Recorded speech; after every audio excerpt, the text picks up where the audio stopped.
Professor, enjoying the festivities? It's strange to finally be here. As alumni of Garrick Mock, both my parents have been in this very hall. At this very event, in fact. At one time or another. I've been attending balls like this since I was a child. Although, in truth, the ones thrown in the Empire are often a little grander. Still, I've always found peace in watching the crowd sway and dance in time. It almost reminds me of a battle march. Everyone's trained to move in formation, but no blood or battle cries are present tonight. Only wine and laughter. In truth, it makes a welcome change. Seeing everybody relax is pleasant. I wonder how many people are steadily falling in love as we speak. Many influential families sent their children to attend Garrick Mock in hopes that they'll find an advantageous match. Did you know that? But I prefer not to think of it in those terms. While political marriage is certainly a factor, in fact, it's an unescapable truth of this world, this night, this very ball is known for being the start of many noble marriages. Isn't that just a little bit romantic? I apologize. I do get a little carried away sometimes. I guess you could say I'm a bit of a hopeless romantic. I am glad that you arrived when you did, though.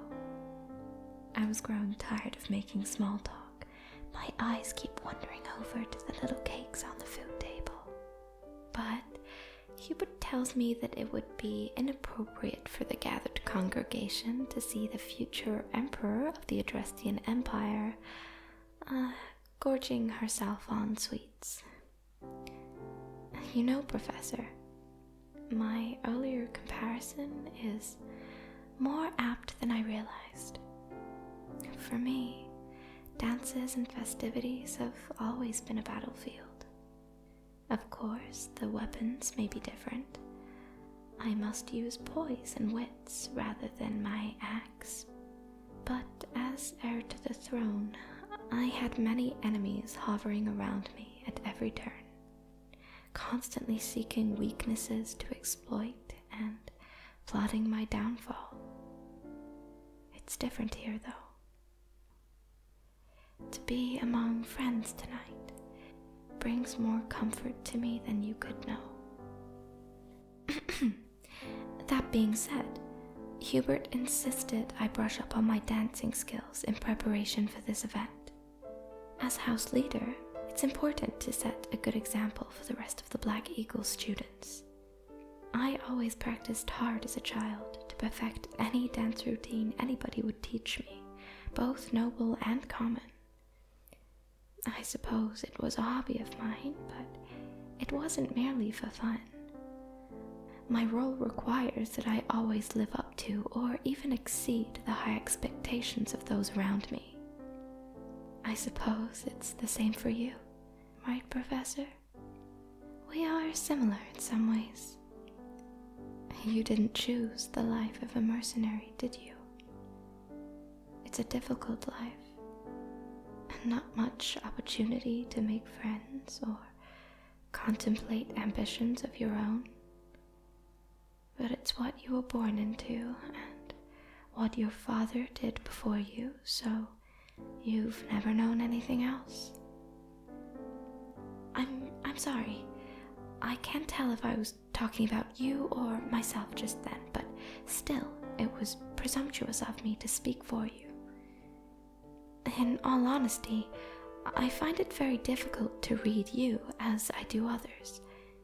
It seems you enjoy what you do. But do you ever wonder where you would be? What path you would have taken if you were able to choose it yourself? It's a silly fantasy, I suppose. carving your own destiny is a rare luxury in this world. But enough of this. I am boring you with pointless speculation on a night of celebration. Shall we dance? If you find it difficult to keep up with the steps, then I can assist. But I must warn you, I've been told I'm a strict tutor. Let us impress the gathered crowd then, my teacher.